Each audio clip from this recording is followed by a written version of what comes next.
I don't think I ever had any imaginary friends growing up. I did have a voice in the back of my head constantly telling me I wasn't good enough. Oh, brother, this guy stinks!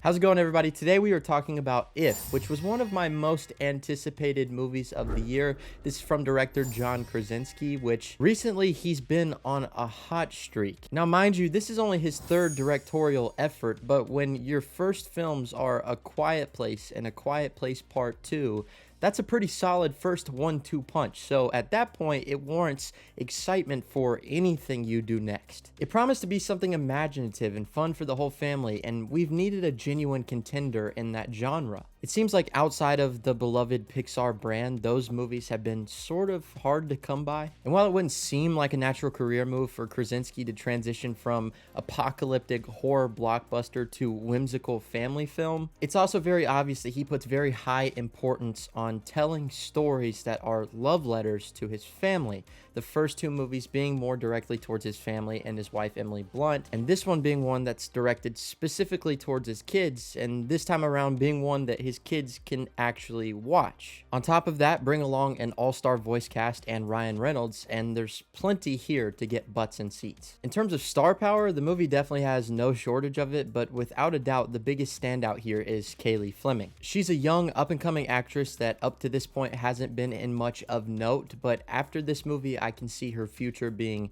very bright. She's undeniably charming and really makes you buy into where her character's at in the movie. Her chemistry with Ryan Reynolds, along with the many CGI ifs in the movie, is incredible. She approaches this movie as if she's been doing it for years, even though she's just a child, and every moment with her character, I was fully captivated by her performance. She's got a very distinct presence, and her performance was very genuine. A lot of times with child actors, it's very easy to tell that they are acting.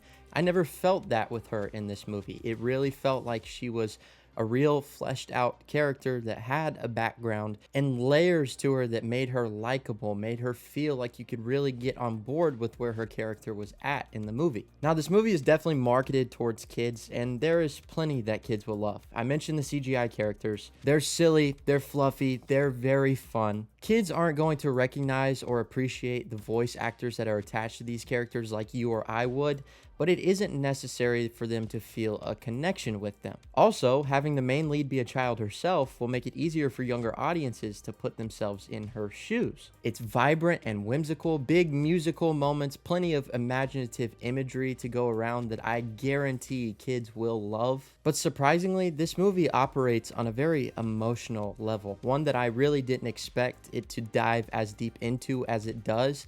And for me personally, it really worked, and I think adult audiences will be able to take something away from it as well. Now, it does have a tendency to fall into cliche territory and do things that feel very familiar to what we've seen before, but in my opinion, I have no problem with a movie doing something familiar as long as it does that thing well. There are a few key moments that are played as a big surprise that I could see coming from a mile away, but somehow it didn't soften the impact when that moment ultimately arrived. I found myself, especially in the last act of the movie, being won over by its message and the emotional core. Without going into any spoilers, the movie tackles difficult subject matter at times about grief and loss. And as someone who lost a parent at a very young age and formative time in my life, it was very easy to connect to the character in these moments. The ifs are used effectively as symbolism for the imagination and wonder we have as children, but also how it is important to maintain a connection with someone or something that brings us joy in times of sadness. In many ways, the movie is also about rediscovering those things when tragedy sort of strips it away. Those things aren't only meant for us when we're young. They may change or take different forms, but it's important to have something in our lives that makes us happy to help navigate the challenges as they come. Sure, there are moments that weren't nearly as fleshed out as they could have been, but that's part of the balance of making something that holds the attention of younger audiences. Still, for what it delivers, I felt it did plenty to resonate, especially the way it concluded. There wasn't a dry eye in the theater, including myself. I think it was absolutely wonderful. It's really a movie that takes you through the entire emotional spectrum, and it's clear that this is one that Krasinski was very passionate about making, one that his kids could watch, but also take valuable lessons from. There's a lot of substance here and a lot of themes that rang true for me personally, but I think will really touch a wider audience and leave a lasting impact. I have a soft spot for movies like this just because of what I've been through in my life, and ultimately the amount that you enjoy this movie is going to come down to your personal experiences and how much you can relate to the subject at hand. Overall, If is a film filled with childlike wonder and imagination that also isn't afraid to get real. It navigates an emotional spectrum of joy, grief, sadness, and much needed hope. It really tugged on my heartstrings. This is a real winner. So with all that being said, I'm gonna have to give If an 8 out of 10. Hey, that's pretty good. Guys, make sure to comment down below. Let me know your thoughts and opinions on this movie. Also, tell me, out of the 3 movies directed by John Krasinski, which is your favorite? Also, if you would, make sure to leave a like on the video and subscribe if you haven't already. And until next time, I'll see y'all later. Peace out.